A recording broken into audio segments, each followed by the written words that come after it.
ये आप लोग कर रहे हैं। हम विरोध इस बात के लिए कर रहे हैं कि जो गवर्नमेंट के अंदर जो सिस्टमेटिक लैप्सेस होते हैं, वो लैप्सेस का खामियाजा आज आम जनता को भुगतना पड़ रहा है और इसके लिए किसी न किसी को खड़े रहना पड़ेगा, किसी न किसी को आवाज़ उठाना पड़ेगी, क्योंकि ये कई सालों से ऐसा नहीं है कि अभी किसी की सरकार है तो उनकी वजह से हो रहा है, या अभी जिलाधिकारी साहब आए हैं तो आपकी वजह से हो रहा है।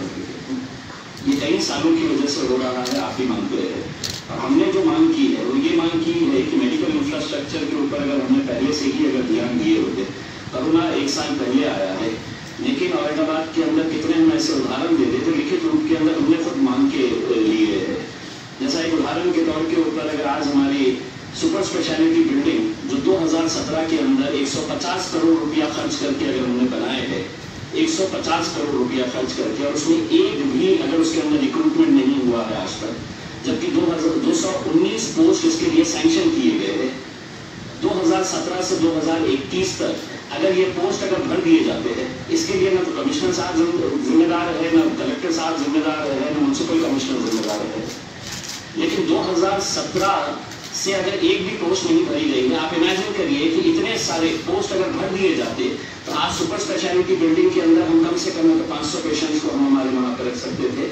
आप वहाँ के ही डॉक्टर से पूछ लीजिएगा। आज घाटी हॉस्पिटल के अंदर जो डॉक्टर्स काम कर रहे हैं वो वाकई में काबिल तारीफ काम कर रहे हैं। जो नर्सेस काम कर रही है उनको हम सलाम करते हैं, कोई भी उनके खिलाफ नहीं बोल सकता है कि ये लोग काम नहीं कर रहे हैं, जो गिवन सर्कमस्टेंसेस के अंदर ये जो काम कर रहे हैं। घाटी के अंदर जब भी रिव्यू लिया गया है, आपने भी लिए है, मेडिसिन अगर वहाँ पर नहीं मिलती है तो हमको बड़ी आसानी के साथ बोल दिया जाता है कि नहीं ये हैफ्टिंग्स के जरिए आ रहा है।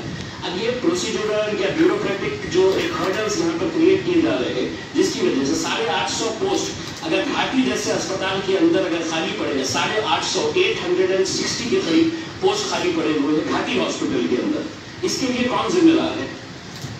देखिए, लॉकडाउन लगाना मैं सबसे पहले तो ये है कि सबके अपने अपने मत हो सकते हैं, सबका अपना अपनी राय हो सकती है। मैं लॉकडाउन के 200% में खिलाफ हूँ और उसकी वजह ये है कि मैं इसलिए नहीं है कि मैं बहुत ज्ञानी हूँ, मुझे समझ में आ रहा है। जितने एक्सपर्ट्स हैं मैं आपको सबको रिक्वेस्ट करूंगा सिर्फ गूगल करके देख लीजिएगा, सिर्फ गूगल के अंदर ये करके देख लीजिएगा कि is lockdown the only solution करके, जिसके अंदर आपके ही अभी 2 दिन पहले जो स्टेट गवर्नमेंट के डॉक्टर प्रदीप आवटे है, जो स्टेट सर्वेलेंस के हेड है, ये गवर्नमेंट के हेड है, उनकी रिपोर्ट पढ़िएगा। उन्होंने ये कहा है कि lockdown is not the solution. Lockdown initial phases के अंदर, पहले फेज के अंदर इसलिए जरूरी था कि लोगों को पता नहीं था कि वायरस किस तरह से बिहेव करेगा, और ये हम मानते हैं कि हमारा मेडिकल इंफ्रास्ट्रक्चर पूरी तरह से इक्विप्ड नहीं था, जिसकी वजह से वो लॉकडाउन लगाना पड़ा। But every now and then, and he has said, and many experts have said, कि we have to live with this virus.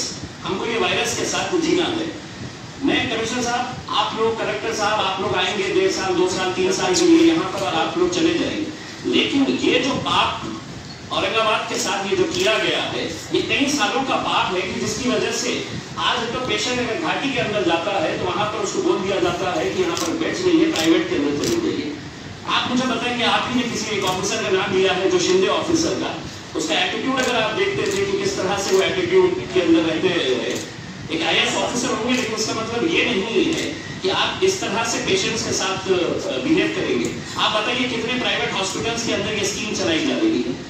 Collector साहब, आप अनाज दे रहे हैं लोगों को जो पब्लिक डिस्ट्रीब्यूशन के जरिए, ये मैं आपके लिए तो मक्का लेके आया हूँ। मैं चाहूंगा कि आपके जो डिस्ट्रिक्ट सप्लाई ऑफिसर है वो अगर इसको खाकर अगर बताए हैं तो पूरा शहर इसको खाना चाहिए। पूरे थैले के थैले हमने जमा करके लेके आए हैं सर, कि किस तरह से सड़ा सा मक्का है तो लोगों को दिया जा रहा है। ये मक्का लोग खाएंगे। पूरे रेशन की दुकानों से हमने लेकर आए हैं। अगर हम लेकर आ सकते हैं तो DSO साहब इसका चेक करने की जिम्मेदारी नहीं है क्या सर? क्या आप सिर्फ ये ऐलान करेंगे कि नहीं, अनाज खिलाने की जिम्मेदारी हमारी है, हम उसको चावल दे रहे हैं, हम गेहूं दे रहे हैं, हम मक्का दे रहे हैं, ये मक्का DSO ने खा के बताना सर। ये कहीं ना कहीं किसी ना किसी को, आप गरीब है तो गरीब को सिर्फ तो अपनी ये मक्का अगर आप खिला रहे हैं और आप लोगों को कह रहे थे सर, आपने अपनी रिपोर्ट के अंदर, प्रेजेंटेशन के अंदर, हमें अच्छा होता है कि आप पहले ये प्रोसेस था और ये सिस्टम था कि जब भी आप प्रेजेंटेशन करते थे उसकी एक कॉपी हमारे पास दी जाती है। तो हम भी उसको अच्छे डिटेल के अंदर पढ़ सकते थे, जितना हमने पढ़ सके हैं। आपने ये बताया अपने प्रेजेंटेशन के अंदर कि हॉटस्पॉट्स इन बोथ वेव्स, आपने पूरी लिस्ट बताई है कि कौन कौन से एरियाज है कि दोनों वेव के अंदर, फर्स्ट वेव में भी और सेकंड वेव के अंदर भी जो हॉटस्पॉट्स कॉमन रहे थे, उसके अंदर जो जो एरिया आपने बताए हैं, उसमें बताया है बजाज नगर, उसमें बताया है आपने वालुज, उसमें शेंद्रा, और जो न्यू हॉटस्पॉट्स डेवलप हुए हैं आपकी रिपोर्ट के हिसाब से उसमें चीतेगांव और बिड़किन, ये पूरे हमारे इंडस्ट्रियल एरिया है जिसको आप खुला रखना चाहते हैं। इंडस्ट्री खुलनी चाहिए, रहनी चाहिए, ये हम भी मानते हैं, लेकिन यही इंडस्ट्री वाले अगर शरारत करते हैं तो कैसी शरारत करते हैं? ये लुपिन का रिटर्न के अंदर है। फर्स्ट फेज के अंदर ये लुपिन कंपनी जो अपने आप को मल्टीनेशनल कंपनी कहती है, उनकी कंपनी के अंदर एक ललिता भगवान सालवे नाम की एक लेडी पॉजिटिव पाई गई थी। उस वक्त सब कोई प्रोटोकॉल्स नहीं थे कि इंडस्ट्री के अंदर अगर कोई लेडी पॉजिटिव पाई जाती है तो क्या करना है, ये प्रोटोकॉल्स बाद में आए थे। ये कंपनी की जब शिकायत मिली कि यहाँ पर इसके साथ 58 लोग जो कांटेक्ट में आए थे, कंपनी ने सिर्फ इतना किया, ये लेडी को बोला कि आप जाइए अपने घर पे, कल से नहीं आना। जो 58 लोग इसके कांटेक्ट में आए थे, उन्होंने लिख कर दिया है कि हमने आप 58 लोग आप कंपनी के अंदर आना नहीं है करके। और इन्होंने अपने हिसाब से ये किया कि उन्होंने लिख कर दिया कलेक्टर को उस वक्त के कि हमने पूरी कंपनी को हमने सैनिटाइज कर दिया और हमने दूसरे दिन में तो कंपनी स्टार्ट कर दी है। उसी पीरियड के अंदर सर एक हॉस्पिटल को जहां पर एक पेशेंट एडमिट हुआ था, वो कोरोना नहीं था, वो कोरोना पेशेंट नहीं था, वो पेशेंट अपने घर गया, 3 दिन के बाद उसको कोरोना हुआ, वो पॉजिटिव हुआ। उस वक्त वो हॉस्पिटल को पूरी की पूरी टीम गई वहां पे और 15 दिन के लिए वो हॉस्पिटल, उसी पीरियड के अंदर 15 दिन वो हॉस्पिटल को सील कर दिया गया था, सहारा हॉस्पिटल। Why this discrimination? आपका एक ऑफिसर नहीं गया था सर, एक ऑफिसर इस लुपिन कंपनी के अंदर। अब लुपिन ये दावा करती है कि हमने दिए थे डिस्ट्रिक्ट कलेक्टर को, हमने दिए थे कमिश्नर ऑफ पुलिस को, joint director industrial safety and health, commissioner Aurangabad municipal corporation. एक ऑफिसर नहीं गया था। कौन गए थे वहां पे? तो पुलिस डिपार्टमेंट की तरफ से पोटे साहब नाम के इंस्पेक्टर गए थे और एक इंडस्ट्रियल इंस्पेक्टर गया था वहां पे।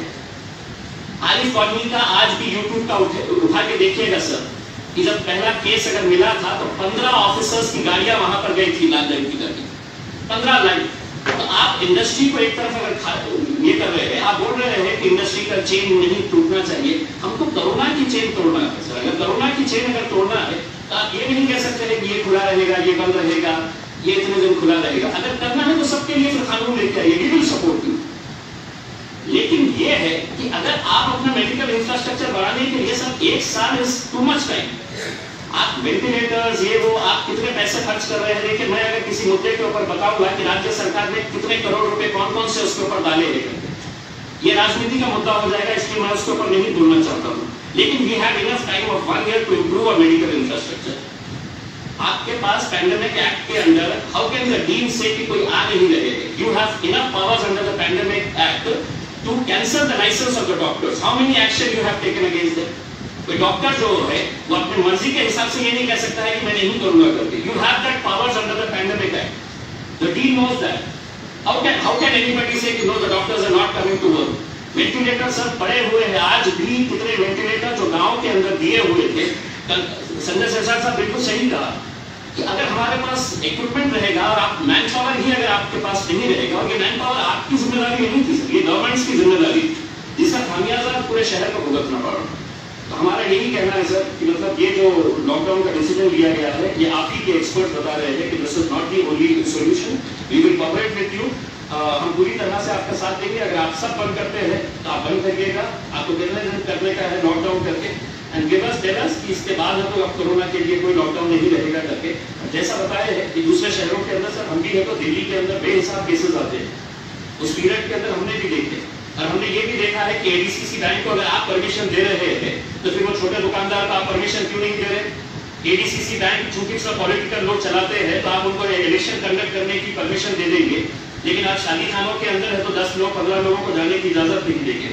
तो हमारा सिर्फ यही है सर कि जो लॉकडाउन के लिए हमारा विरोध है, और मैं समझता हूँ सर कि हमने जितना हमने डिक्लेयर किए थे कि हम लॉकडाउन का विरोध करेंगे, अगर आप इजाजत दें कमिश्नर साहब तो आपको समझ में आएगा कि कितने लोग इसके विरोध के अंदर हैं। आप ये कैसा नोटिफिकेशन निकालते हैं कि हम लॉकडाउन डिक्लेयर करेंगे और खाना है तो एनजीओ ने खिलाएगा करके, और वो भी आपकी परमिशन लेना पड़ेगा उसके लिए हमको खाना खिलाने के लिए। बिल्कुल सर, कोई नहीं खिलाने वाला है इस बार। अगर भूखे लोग सड़क के ऊपर आएंगे सर, इसकी जिम्मेदारी पूरी सरकार की और प्रशासन की रहेगी, और सब लोग सड़कों के ऊपर निकल आएंगे। ये हम आपको पूरी भरी मीटिंग के अंदर हम ये बोल रहे हैं। अगर इनके ऊपर जोर जबरदस्ती की गई है तो मेरे हिसाब से आज लोगों का गुस्सा जिस तरह से फूट पड़ा है, वो उसके लिए पूरा प्रशासन, पुलिस, सरकार जिम्मेदार रहेगी, हम ये समझ कर सकते हैं। Thank you.